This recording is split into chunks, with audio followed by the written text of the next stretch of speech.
sanctuary where bonds are formed, where hearts find comfort. A journey that goes beyond what is, touching every facet of life. It's more than a gathering.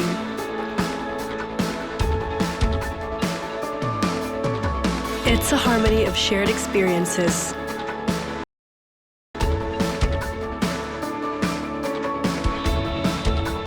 A foundation of hope,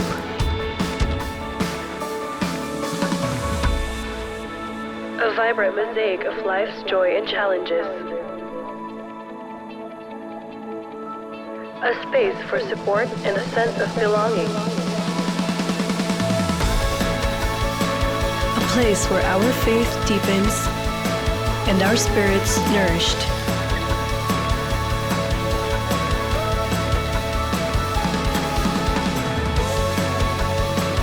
Let's journey together. Let's start now.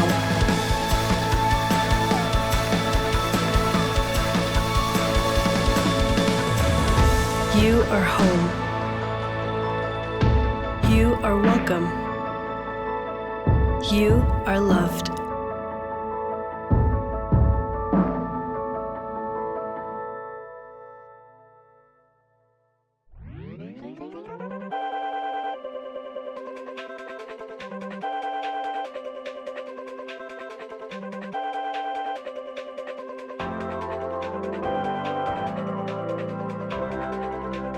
Can I invite you to take a midweek pause, to deliberately have some downtime so that you can listen to God's Word every single day. You don't wait for motivation. You don't wait for inspiration. You create it. Kaya ang ganda ng tanong mo. Making each other holy is really what God called us to do.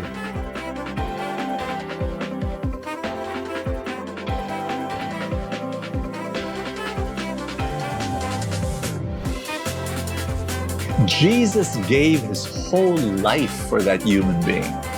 Think about that. Your job after you've encountered Jesus is to bring heaven home.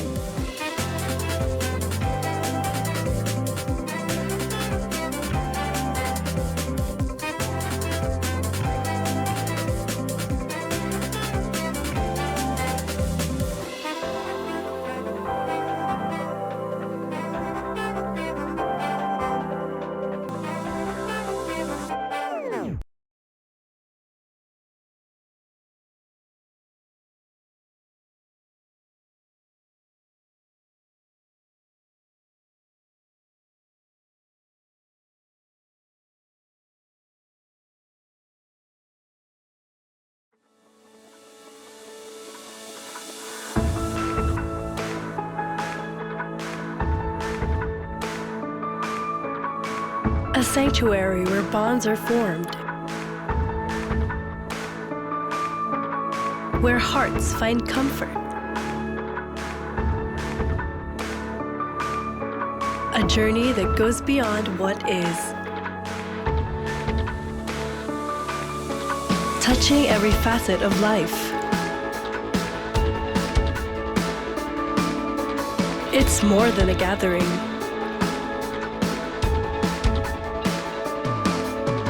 It's a harmony of shared experiences.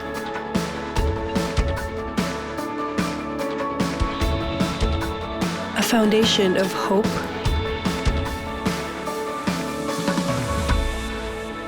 a vibrant mosaic of life's joy and challenges. A space for support and a sense of belonging. A place where our faith deepens and our spirits nourished.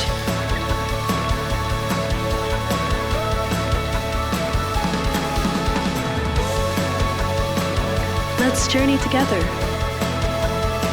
Let's start now.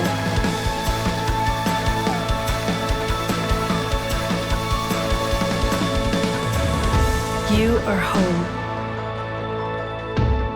you are welcome. You are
Good morning, Feast Asma!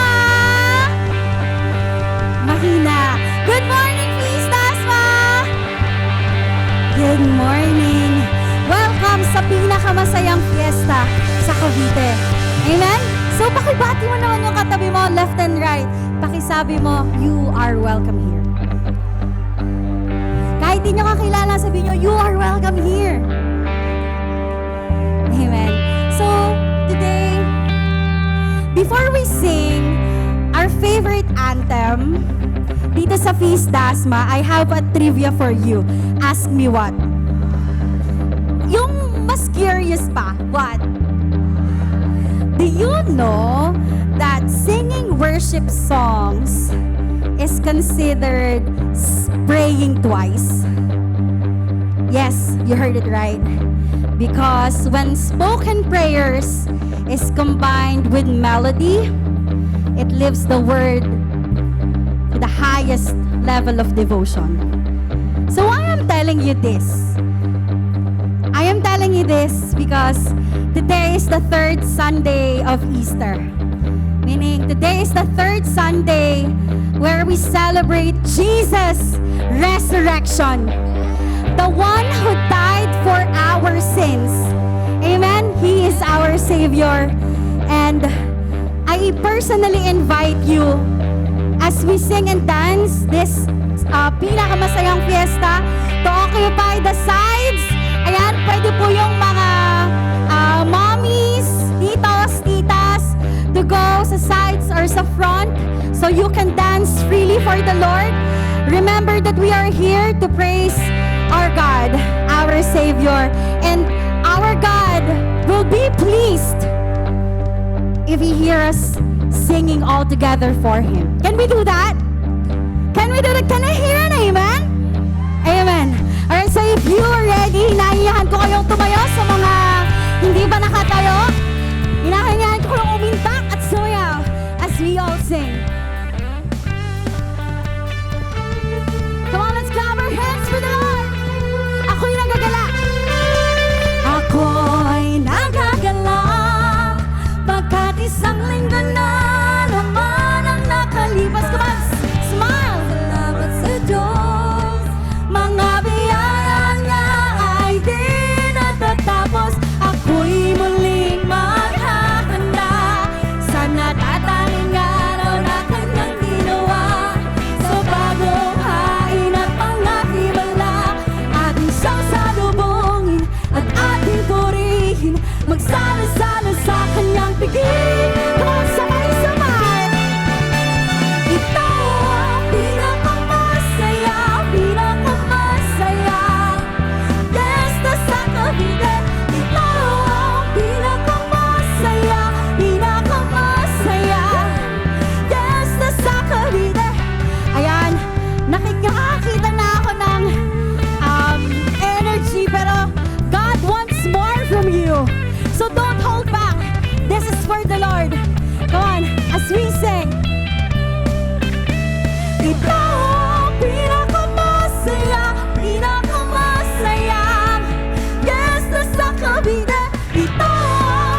Alalayan natin.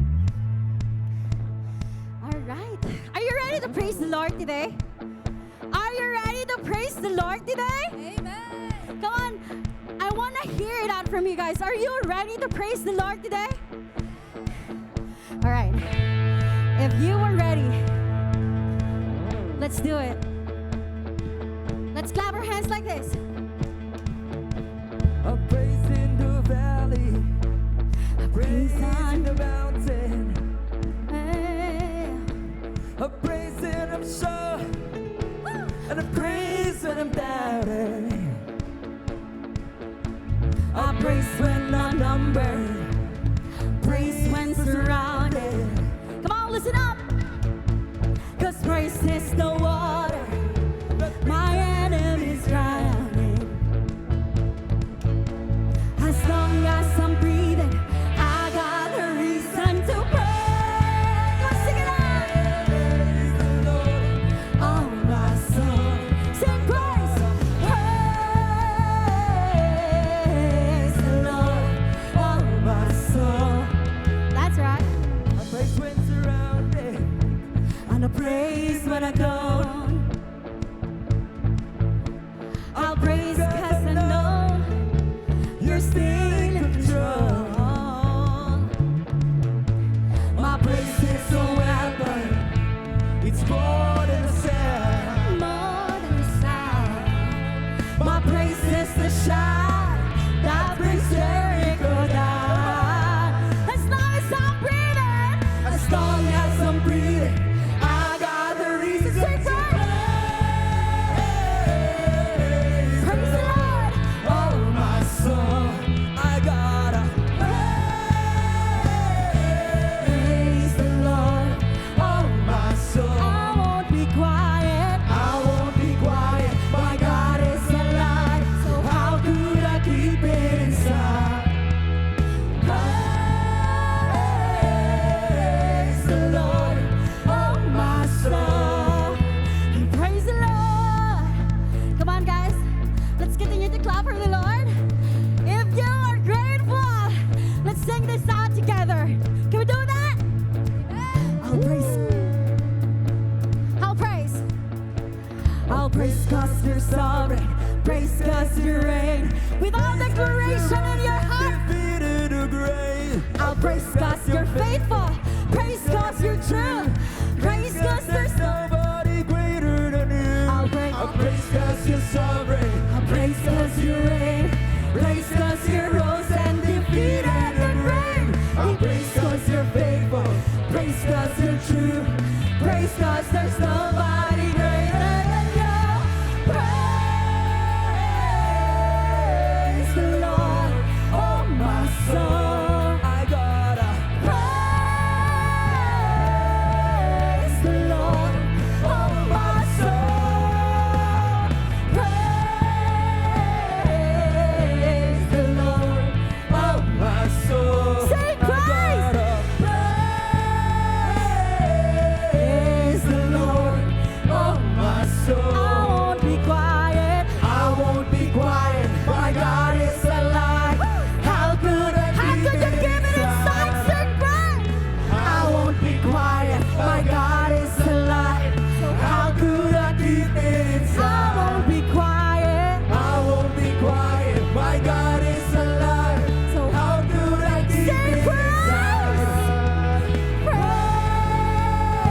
Praise the Lord, oh, my soul. Woo! Let's jump for the Lord. Go, go, go, go, go, go, go, go.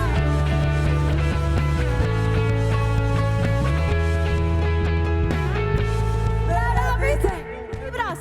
Let us pray. Praise the Lord. Praise the Lord. Let everything. Let everything That is breath. that has breath Praise the Lord. praise the Lord. Praise the Lord. Praise the Lord. Let everything. Let everything That is breath. that has breath Praise the Lord. praise the Lord. Praise the Lord. One more time. Let everything. Let everything That is breath. that has breath Praise the Lord. praise the Lord. Praise the Lord. Woo! Let's give big praise to Jesus.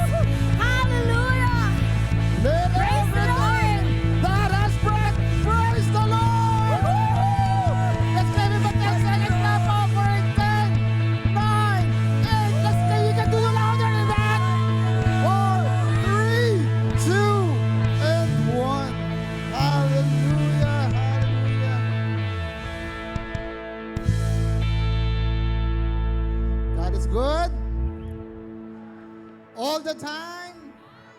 Amen and amen. Sino dito yung nabiktima na ng mga vloggers?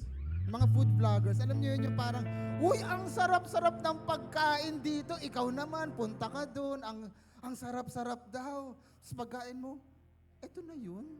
Masarap ba to? Siguro kung libre to, masarap, di ba? Pero parang, bakit ganun? Pero, pag ako nagta-travel, pag kami nagta-travel, kasi limited lang yung oras mo, limited din yung budget mo. When we go to travel to different countries that we are not familiar, we rely on these vloggers. Importante yan sila. We rely on these vloggers, we rely on the reviews. And for an overthinker, talagang ako, kung ano-ano yung mga pinagpapanood ko, dahil talagang gusto ko, masulit ko. And minsan, i-filter out ko pa yan, parang filter out ko 5 stars. Ayoko makakita ng mga 4 stars. A single star can really change my plan. And why am I telling you this story? Because God's good. And all the time, ang tanong, si Lord ba, ni-review nyo na? Si Lord ba, binigyan nyo na ba ng 5 stars si Lord?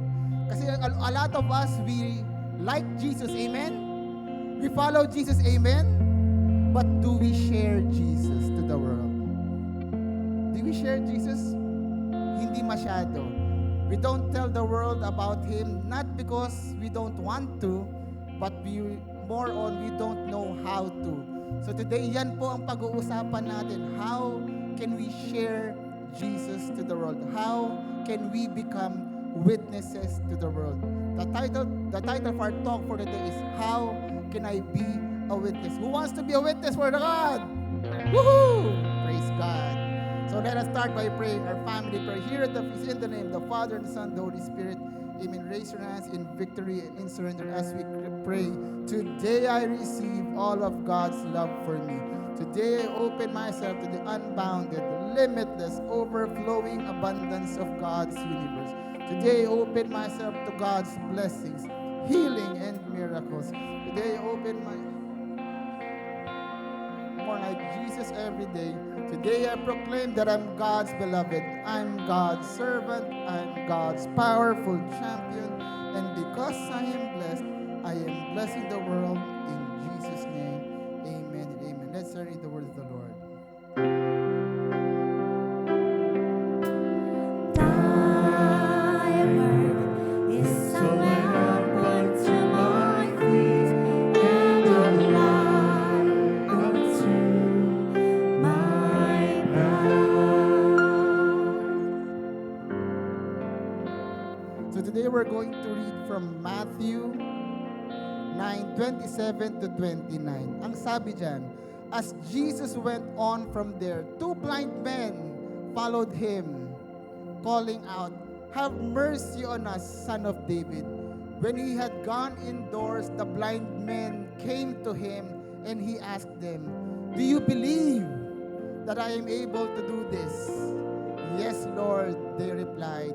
Then he touched their eyes and said, "According to your faith, let it be done to you." And their sight was restored. Jesus warned them sternly, "See that no one knows about this." But they went out and spread the news about him all over that region. Pwede bang sumingit ng sermon? Sabi niyo, pwede? Pwede ba? Who wants to experience a miracle? Mag-ingay. Woohoo! All of us wants to receive God's miracles. All of us wants to receive God's cure. But a lot of us also reject God's commands. Amen? Sinabi na, wag mo ipagkakalat eh. Pero ginawa nila ng pagkagaling nila, pinagkalat nila. Pero yun nga, ang grabe lang yung sermon ni Father kanina. We see here God's goodness. Hindi niya sinabing, ay, hindi kayo sumunod, mabubulag kayo ulit. And this is good news. Dahil tayo, maraming beses na tayong nagkamali. Maraming tayong beses na sumuway sa utos ng Panginoon. Pero yung blessings niya sa atin, hindi niya binawi. Dahil ang Diyos ay mabuti. God is good. Amen? And because of this goodness, it will compel you to become His witness. Tulad ng mga bulag na ito, di nila mapigilan yung sarili nila na sabihin sa buong mundo yung kabutihan ng Panginoon. Because the goodness of the Lord will make you His witness. And that is our one big message for today. And I pray, Lord God, that they encounter you today. That they experience you, Lord God. That they experience your goodness.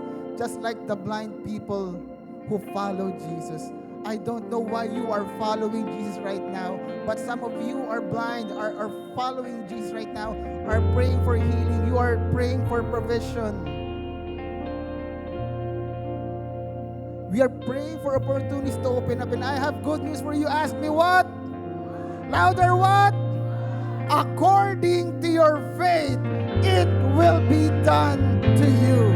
It will happen because God is calling you to be His witness, and your story is the start of someone's journey to Jesus.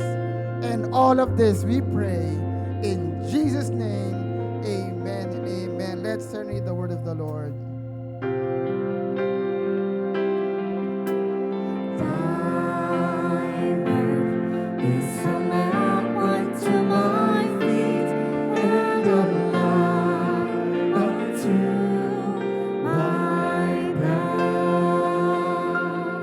Before you take your seat, I want you to hug people around, the high five people. Sabihin mo sa kanya, your miracle is coming.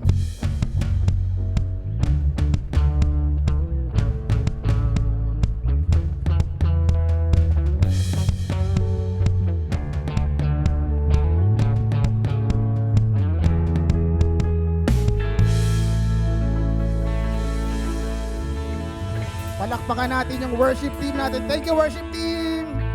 Thank you, awesome kids! When you think of a witness, ano ang pumapasok sa isip ninyo? Diba? Yung sa korte, tama, yung courtroom witness, yung ini-interrogate ng mga abogado, o yung another witness that we can think about is yung mga kumakatok ng bahay. Nasubukan nyo na ba yung may kumatok ng bahay sa inyo? Yung mga nakaputing polo, naka-necktie, ang init-init pero gano'n nila. Tapos magtatanong, kakatok sa bahay, good, magandang umaga, ligtas na ba kayo? Ganyan, di ba? May kumatok na sa inyong mga ganyan. Nakakatawa yung pagkasakbay mo sa jeep, driver, bayad po. Ganyan, nakakatawa sila eh. Pero alam nyo, I had an office mate na Jehovah's Witness. Sabi ko sa kanya, we were telling about, anong ginawa mo nung Sunday? Sabi ko, ako nag-feast ako. Ikaw anong ginawa mo? Ay, meron kaming gawain. Ha? Anong ginawa ninyo? Sabi niya, ay, brother, ano po kasi ako po ay Jehovah's Witness. Sabi ko, ay, Jehovah ka pala. Sabi, hindi ako si Jehovah. Witness lang ako. And alam mo, sabi ko, even though we have differences in faith, I admire them. They are proud to be witnesses. Tanungin mo yung kitab mo, ikaw proud ka ba? Are you a proud witness to the Lord? Kasi sila talagang, they are proud to be witness. They would knock on doors of people na hindi naman nila kilala, hindi nila alam, may aso ba tong lugar na to? Basta kakatok ako. Kasi gusto kong ipagkalat si Jesus. And they would really schedule time. Talagang lalabas sila. They would go out of their way. Kakatok sila bahay-bahay. Kahit mainit, umuulan, umaaraw, mangakatok sila. And now, itong kaibigan ko na to, she has resigned already. Full-time na siya sa gawain niya. Sabi ko, if we have more Catholic witnesses, how many more people will be saved? How many lives will be changed? Pero, do we really need to change our current lives? Kailangan mo bang baliktarin yung mundo mo para maging witness ni Lord? What is a witness anyway? Ano bang witness? Being a witness is not a religion. Being a witness is not a job description. It's not a choice. It's not a hobby. It's not something that you do. Ay, magwi-witness ako. Magpapatotoo ako. It's supposed to be our identity. We are witnesses. It's who we are. Dapat pag follower ka ni Kristo, witness ka na kagad. The Hebrew word for witness is aid. And aid, witness, isn't something that we do, but something we become because of what we've experienced. Tulad ng blind men na pinagaling ni Jesus. In the verse we read, yung kanina binasa natin, tulad ng mga deaf, mute na sinabihan ni Jesus na epata. Tulad ng mga lepers na pinagaling ni Jesus na kahit ilang beses silang sinabihan ni Jesus na wag nilang ipagkakalat na gumaling sila, they can't help themselves but to share the good news. Because when something good happens to you, something bubbles up inside you, something compels you, it's a great desire to tell someone about it. And today we're going to use Exodus as our framework of our talk for today. And remind ko lang kayo that the Bible scholars, the Bible writers, ang style nila, if you want to know the topic, if you want to know the heart of that book you are reading, you don't see it in the beginning, you don't see it in the end. The core message is found, the heart of the message is found in the middle. And smack in the middle of Exodus is this verse. Exodus 19:4, sabi ron, you yourselves have seen what I did to Egypt and how I carried you on eagle's wings and brought you to myself. Now if you obey me fully and keep my covenant, then out of all the nations, you will be my treasured possession. Although the whole earth is mine, you will be for me a kingdom of priests and a holy nation. Here we see God's reason why He freed the Israelites. It is for them to see and to share what they have seen in Egypt. God freed them for them to become His witnesses. And we are going to do a short Bible study on this verse. Are you ready? Say, I'm ready.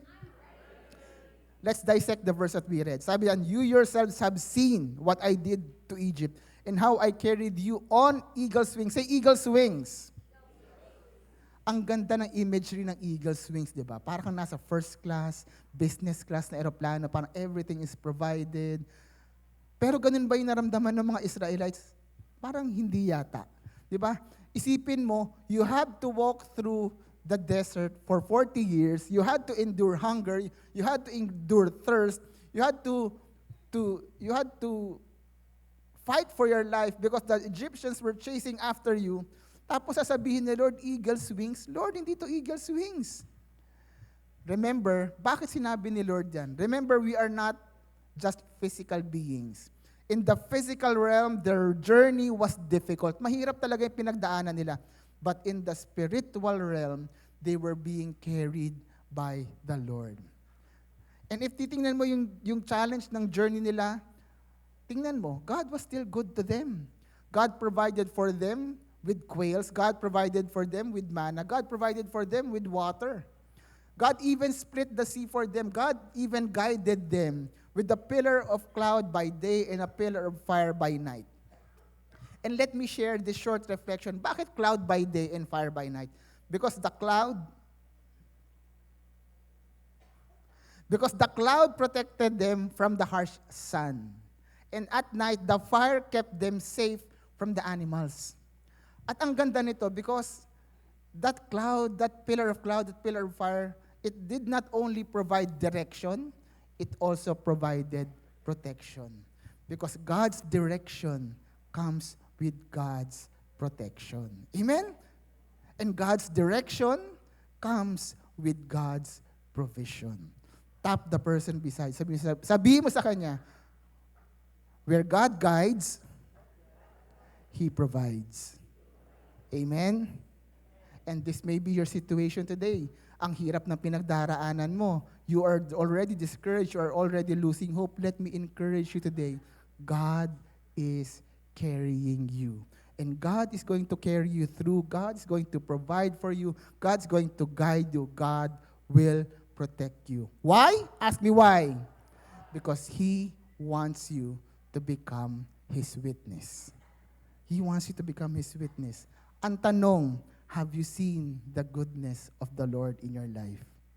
Nakita mo na ba ang kabutihan ng Diyos sa buhay mo?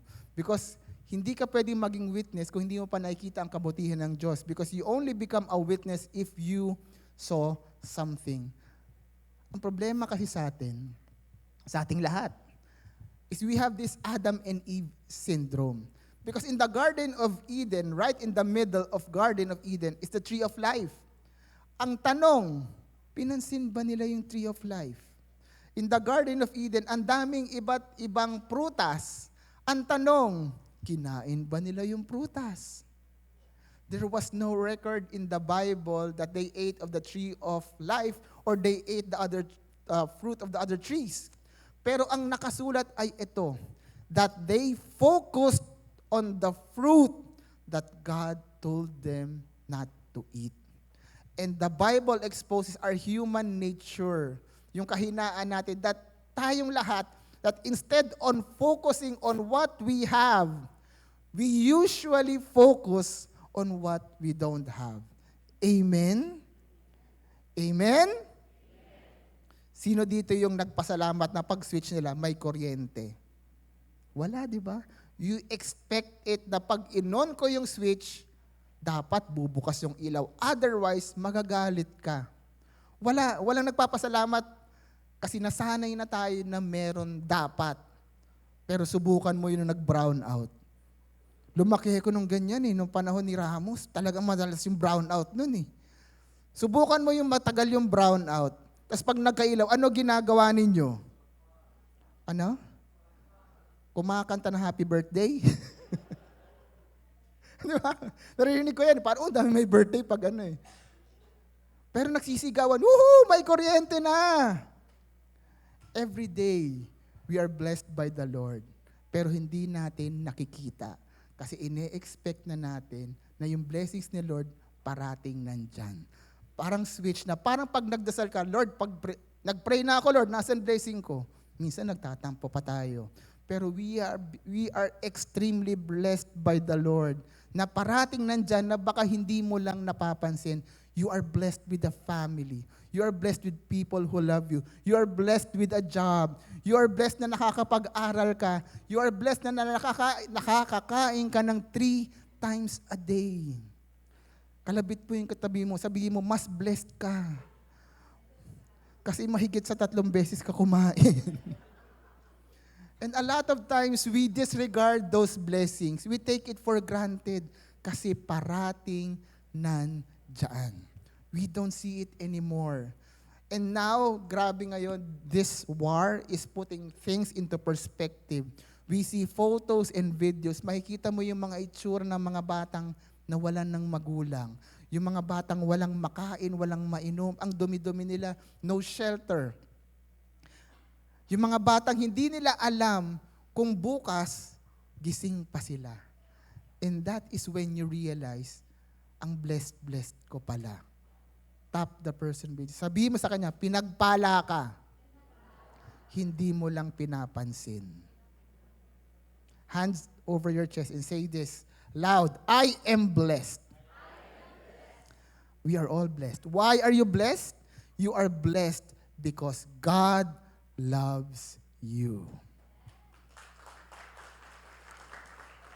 And continue natin yung verse, bakit ka binibless ni Lord? Exodus says that you are His treasured possession.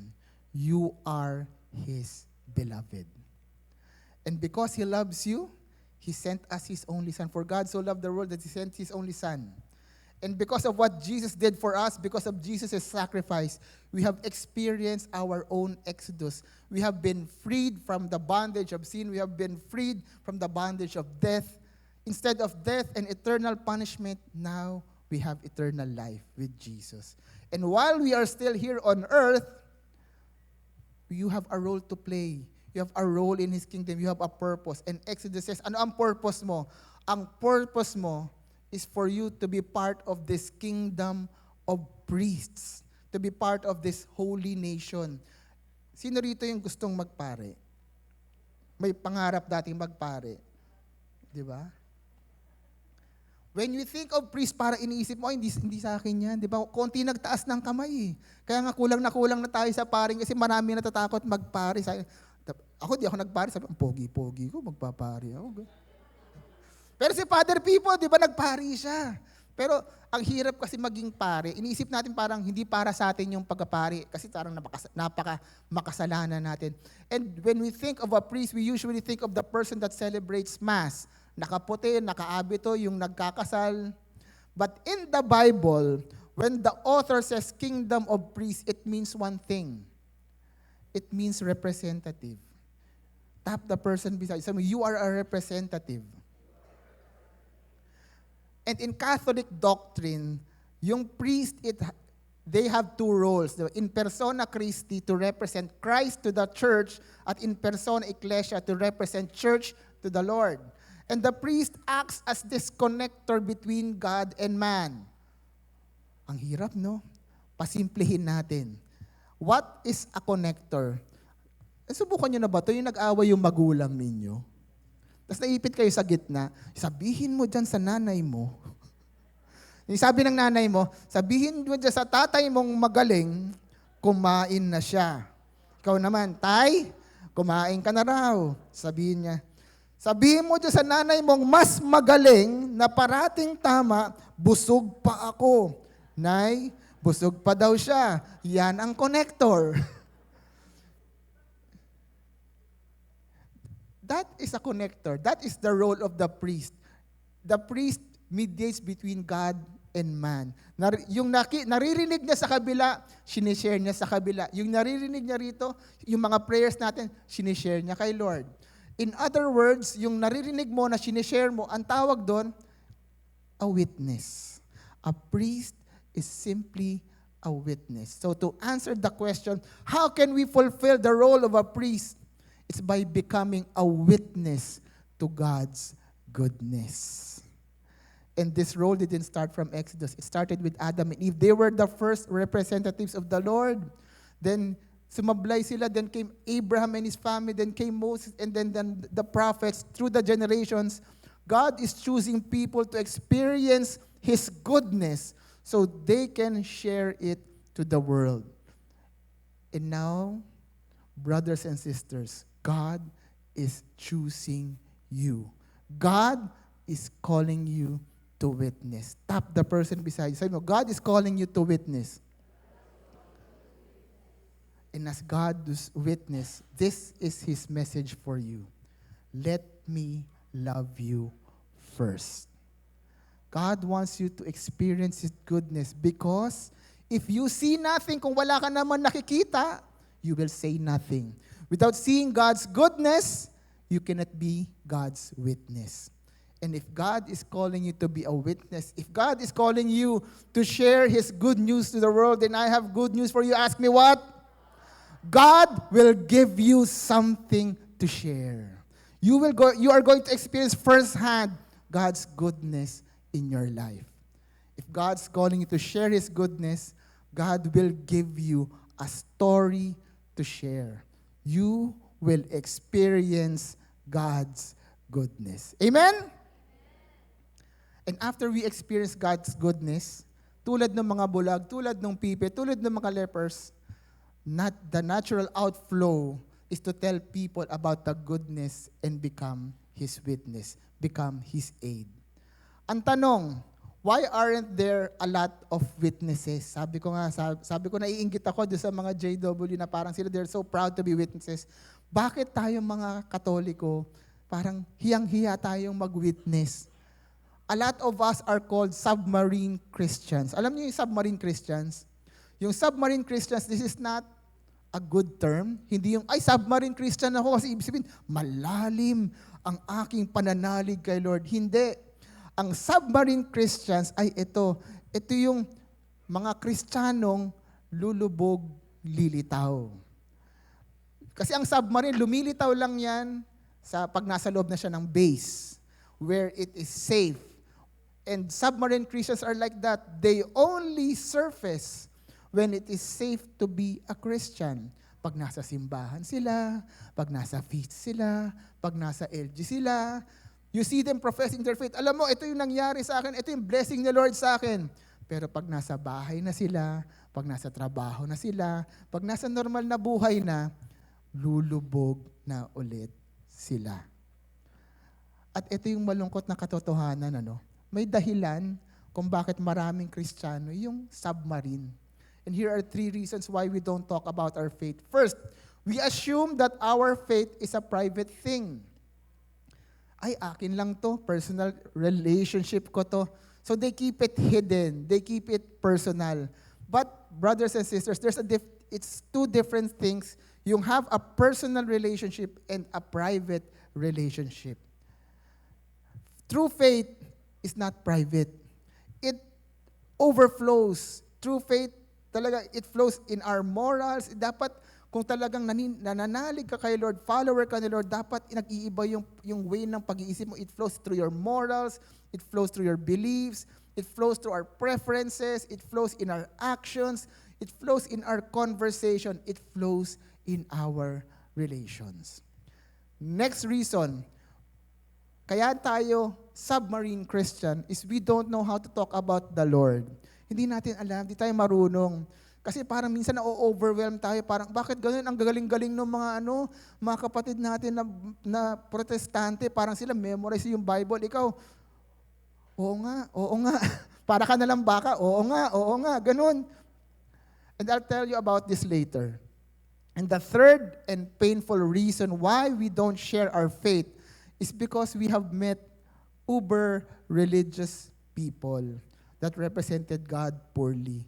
Na yung parang, yung unang tingin pa lang sa'yo, pupunta ka sa dagat-dagatang apoy. Ha? Ngayon lang tayo nagkita. And they don't want to be that person.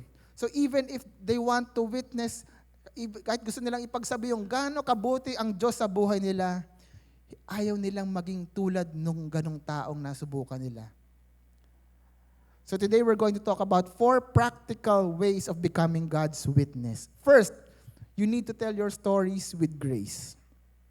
Let your conversation be always full of grace, seasoned with salt. Why salt? Because salt is a flavor it is a flavor enhancer. Ako gamit na gamit ko tong salt. As a coffee person, alam nyo, pag masyadong mapait yung kape ninyo, don't add sugar. Add a pinch of salt. Ganon din yung kwento mo. Minsan yung kwento mo, puro bitter-bitter yung kwento mo.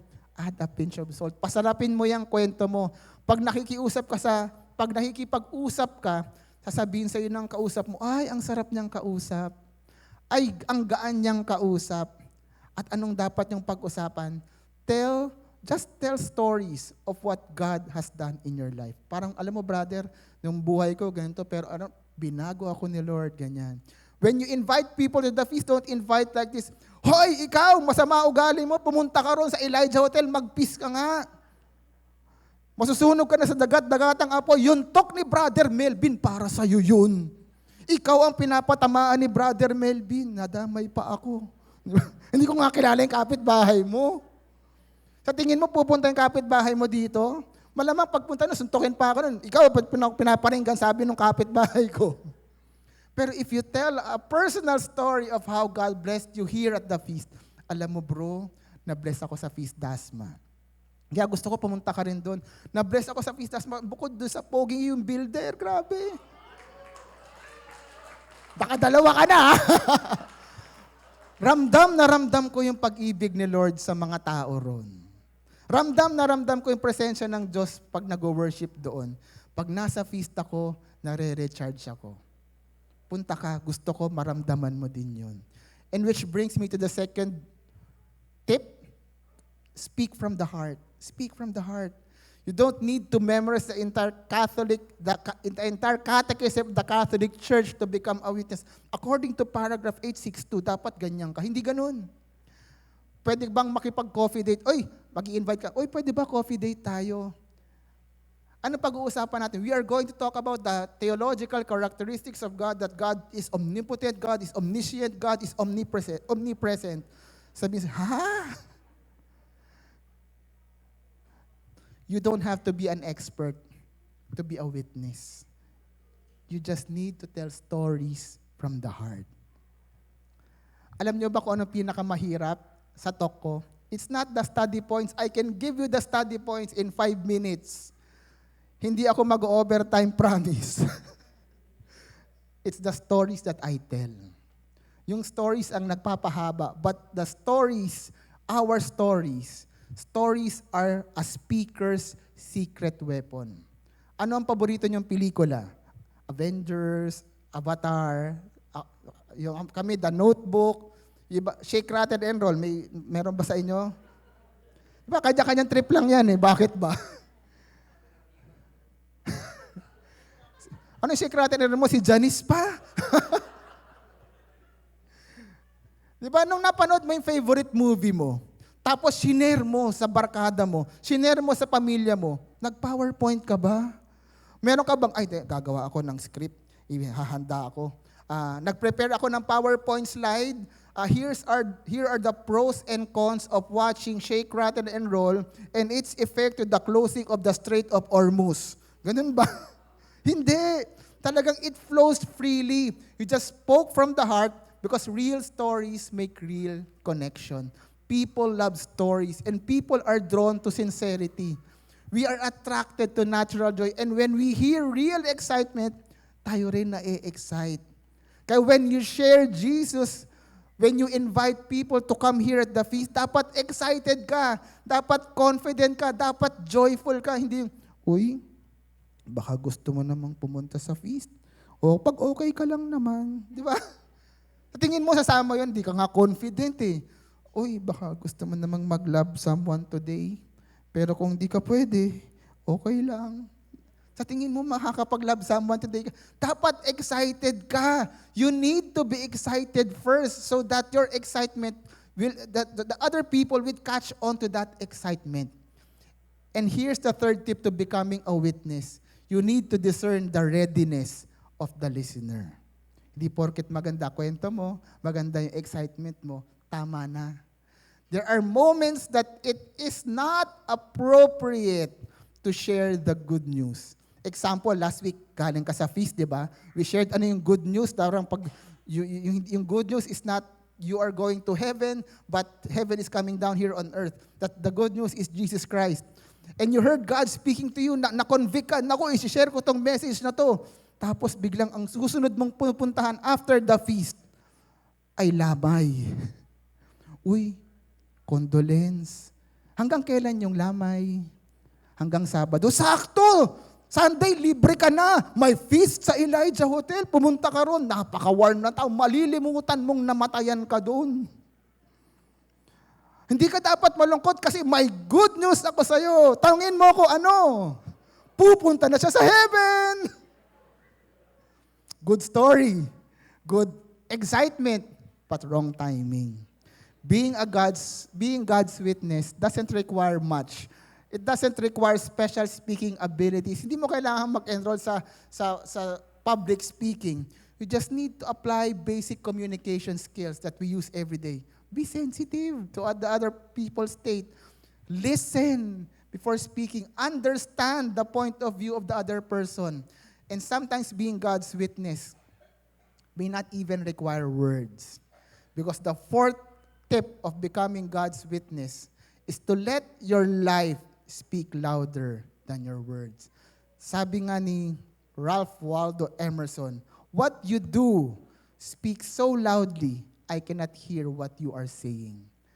Sometimes yung buhay natin, yan yung pinakamalaking ebidensya na tayo ay tigasunod ni Kristo. Let your life be your witness. Let me invite you all to stand up. Yesterday, my eldest son, he approached me. Mapit sa akin. Dito, talagang dinikitan ako eh. Tapos biglang tumawa. Oh! Laki po boses nun. I'm taller than you. Gumanon. Sabi ko, hindi, lamang ka lang sa buhok. Pero totoo, mas matangkad na nga siya ng slight. Ayaw umamin talaga. Pero alam nyo, hindi lang kami sa height na magkatulad. Parehas na rin kami ng size ng paa. Kasi kahapon, ito pala maganda, pagka-size nyo na ng paa yung anak ninyo, pwede mo nang sabihin sa misis mo, bakit mahal yung sapatos na binili mo? Hati kami. Economies of scale.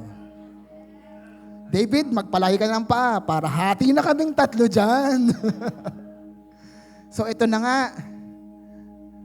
Lumapit kahapon, may lakad siya.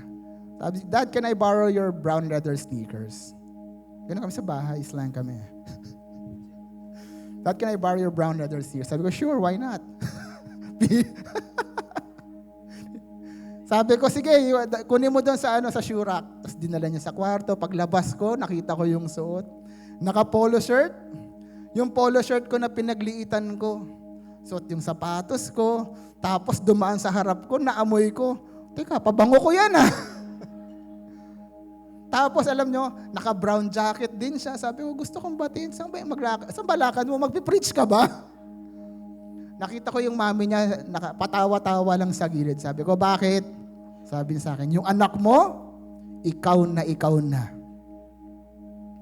Hindi mapagkakailangan paglabas niyan, sasabihin ng mga tao, ito anak to ni Melvin. Why did I share this story? Because I want you to reflect on this.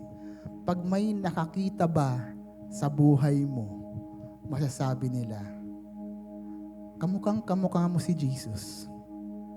Di mapagkakailang anak ka ng Diyos. Di mapagkakailang Kristiyano ka. Because whether you like it or not, your life, your daily life, is a walking billboard of Jesus. And that is your greatest witness. Even if you don't say a word, pag makikita ka lang ng iba, pag nakita ka nila na talagang follower ka ni Lord, may papapansin nila kahit hindi ka magsalita, alam mo may nag-iba sa'yo. Parang bakit ganun? Ngayon umaattend ka ng feast, bakit ganun? Ngayon kahit may problema ka, bakit ganun? May payapa ka. Bakit ngayon kahit maraming Judas na nakapalibot sa likod, sa paligid mo, may joy ka pa rin. Kahit na wala kang pera, punong-puno ka pa rin ng pag-asa. Ano ang nagbago sa'yo? Your life is a witness. Your faith will show through your life. And this is the greatest evidence that you are a Christ follower. It's not the way you dress. It's not the way you speak. It's not the number of verses that you can quote from the top of your head. It is how you love. When Jesus was crucified on the cross, nakahubad, He was suffering. Sabi nung sundalo sa kanya, truly, truly, this is the Son of God. And sabi sa John, by this time, everyone will know that you are my disciples if you love one another. Our greatest evidence is how we love. Being a witness, loving, that's challenging, ang hirap niyan. People will doubt you, people will bash you, people will argue with you. Naku, hindi totoo yan. Sinasabi mong Diyos na yan. People are going to ask controversial questions about you. Naku, yung relihiyon nyo, pera-pera lang yan. And you are tempted to argue back na ipaglalaban mo. Let me share you this story that happened to Philip and Nathaniel. Philip was witnessing. Philip was sharing the good news. Philip was inviting Nathaniel, but Nathaniel challenged Philip. He questioned Jesus. Sabi niya, wala naman, di totoo yung Jesus mo. Because nothing good comes from Nazareth. What good can come from Nazareth? Anong ginawa? Nakipagtalo ba siya? Hindi.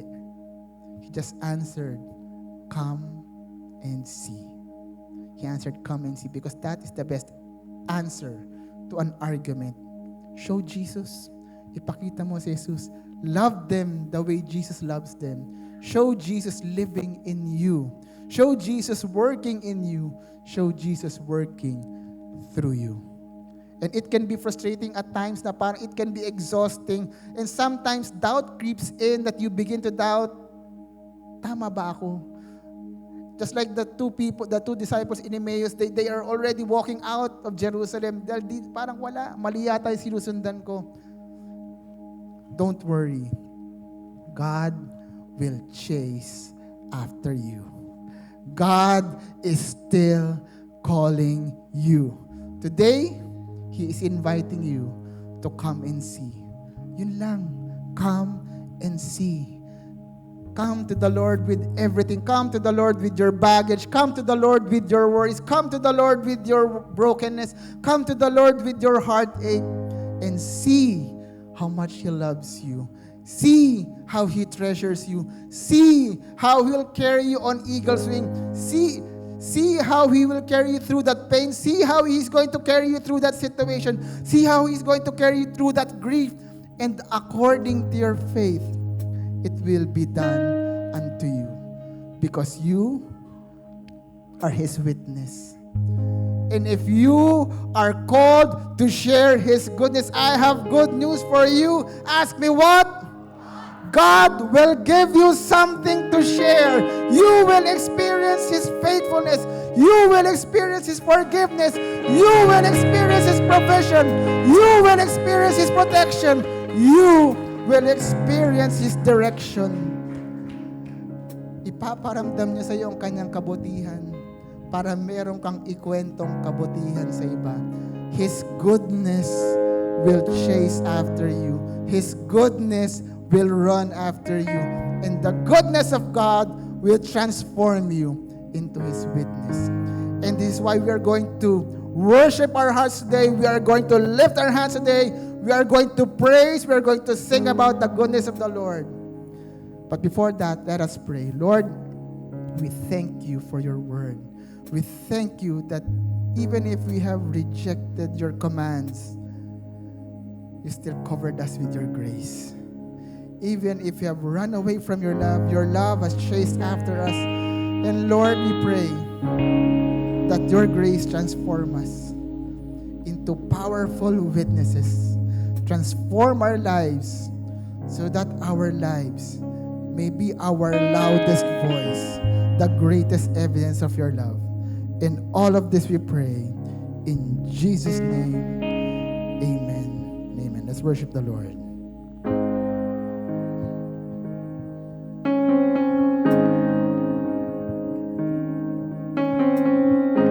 Come on, brothers and sisters. You may lift your hands, but I suggest you put your hands on top of your chest and put a smile on your face as we sing this for the Lord.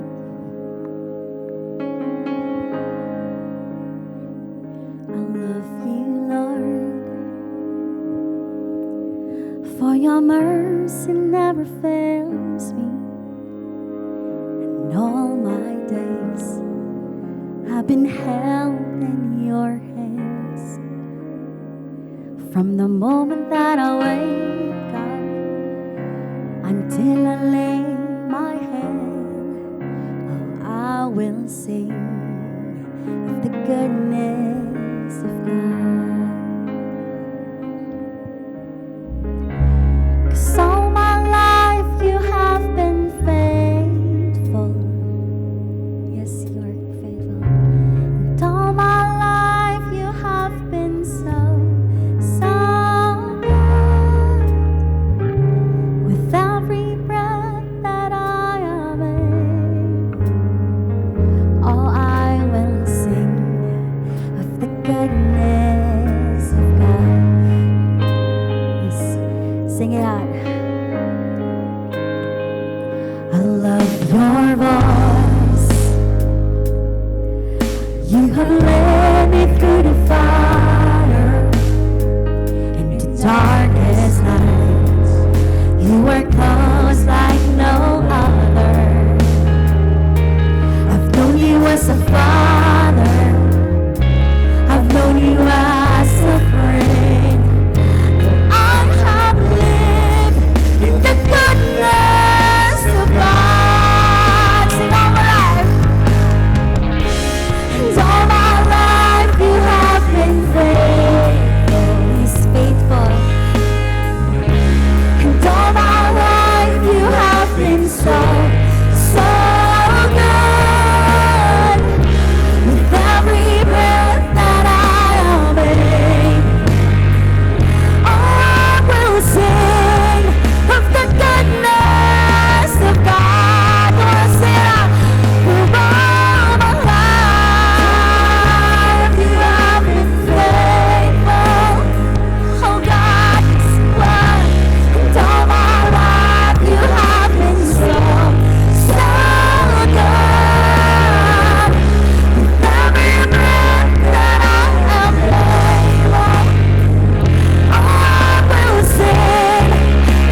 show your goodness in their finances, Lord God.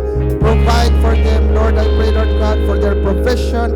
I pray, Lord God, for their business. I pray, Lord God, for opportunities to open up in their lives, Lord God. Lord, I pray for growth in their careers, Lord God. Lord, I pray that you show goodness, Lord God, in their lives, in their health, Lord God. Heal them, Lord. Those who are sick right now, I pray that you restore their health, Lord God. Restore their bodies, restore their spirit, restore their minds, Lord God. And Lord, for those who are praying, Lord God, for healing, Lord God, of their relationship, for reconciliation, Lord, show your goodness in their family. Show your goodness in their relationships, Lord God. Lord, I pray for forgiveness. I pray for loving hearts, Lord God. I pray for understanding, Lord God. Lord, I pray that you open up the floodgates of heaven in their lives, Lord God. And Lord, we lift up to you their dreams, Lord God. Show up in their dreams, Lord God, because you have given their dreams, Lord God, to their hearts. And Lord, I pray, and we believe, and we declare, Lord God, that in your perfect time, and according to your perfect will, all of our dreams will come true. In Jesus' name. In Jesus' name we pray.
Goodness, for all his faithfulness. Let's sing this out. 'Cause all my life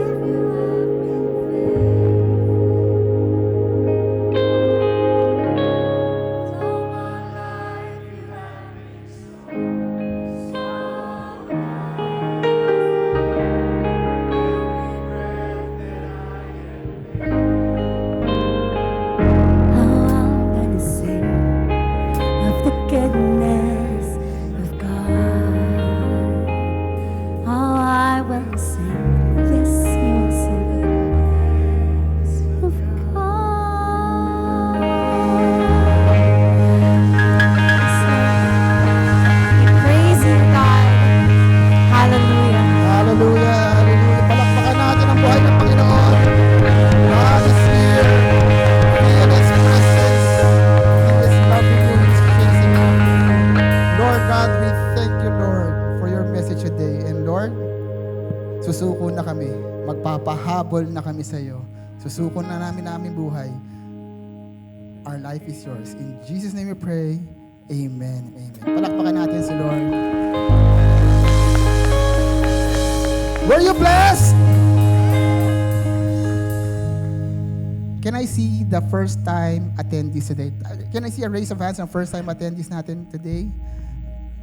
Yan, yan. Yun! Praise God. If you have a first time attendee beside you, pakisabi sa kanila, welcome home! Welcome home! So for the first time attendees, we let's meet outside. We have a special gift for you. Pero ngayon pa lang, di ako makatiis. Ngayon pa lang, may regalo na kami para sa inyo.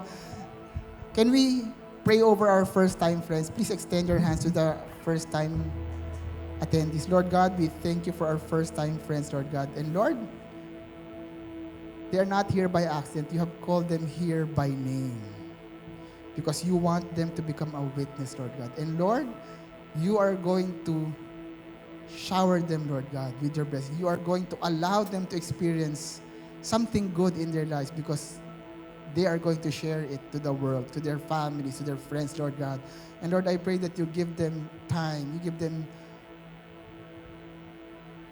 the opportunity to attend the Feast Dasma so we can worship with them together as a family every Sunday here at the Elijah Hotel. And Lord, I pray, Lord God, that surprise them this week. Maraming salamat, Panginoon, for bringing them here to us. In Jesus' name we pray. Amen, amen. Welcome home! Welcome home! So, how to be a witness? Come and see. Tap the person beside you, come and see. So you have heard this, it's now time to come and see. You have heard this story a lot of times. No, I followed Jesus not because I had everything figured out. I followed Jesus because I was blind. We were in financial crisis back then. Pero I followed Jesus. Sabi ko, Lord, hindi ko na alam yung gagawin ko, ikaw nang bahala. And I came to the Lord with my small offering, and I saw how much He has blessed our lives. And this is why I'm sharing to you this opportunity. I am inviting you to come and see. Come and offer to the Lord and see how much He is going to bless your lives. So, let's all lift up our love offering. Let's all offer to the Lord. Tayo na po tayong lahat. So yung love offering natin, you can also do online. We have QR codes on the chairs, and please write down your prayer intentions. We have our intercessory ministry praying for you, and please write down your stories of victory. Be a witness. Tap the person beside you. Be a witness. And this is our greatest witnessing. This is our offering. Lord Jesus, we thank you for giving us the opportunity, Lord God, to give back to you, Lord God. Lord, what we have here, Lord God, is not payment for the prayers that we have prayed today, Lord God, but this is thanksgiving, Lord God. Lord, you have blessed us with enough. More than enough, Lord God. Maraming salamat, Panginoon, sa blessings mo. But Lord, I pray, Lord God, na i-bless mo pa po kami lalo, because we want more people to be blessed here in Feast Dasma. We want this feast that you have entrusted to us. We want this to grow, Lord God. We want to grow your kingdom here, Lord God. And this is our seed, Lord. Naniniwala kami na gagamitin mo ito para mas palakin, mas pagandahin ang Feast Dasmariñas. And Lord, this is my prayer, Lord God. Bless us more so we can give more. In Jesus' name we pray. Amen and amen. Let's all give the Lord. You can stay and finish our worship. And let's continue to praise the Lord.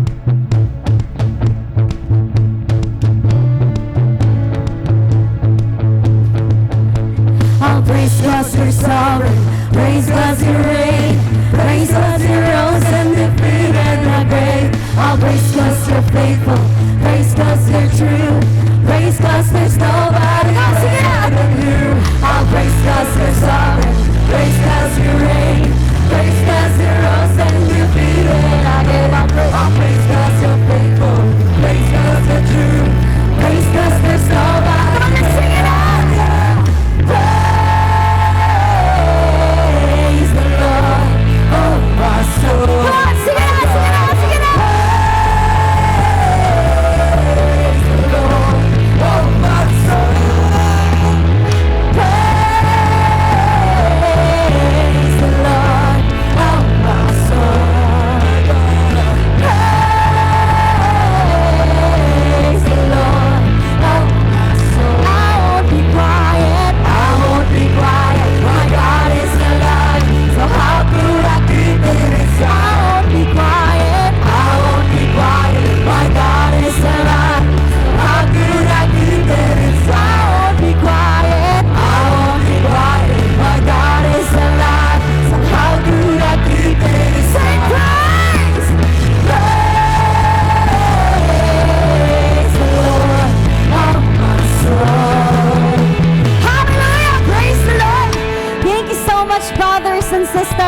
for worshiping with us.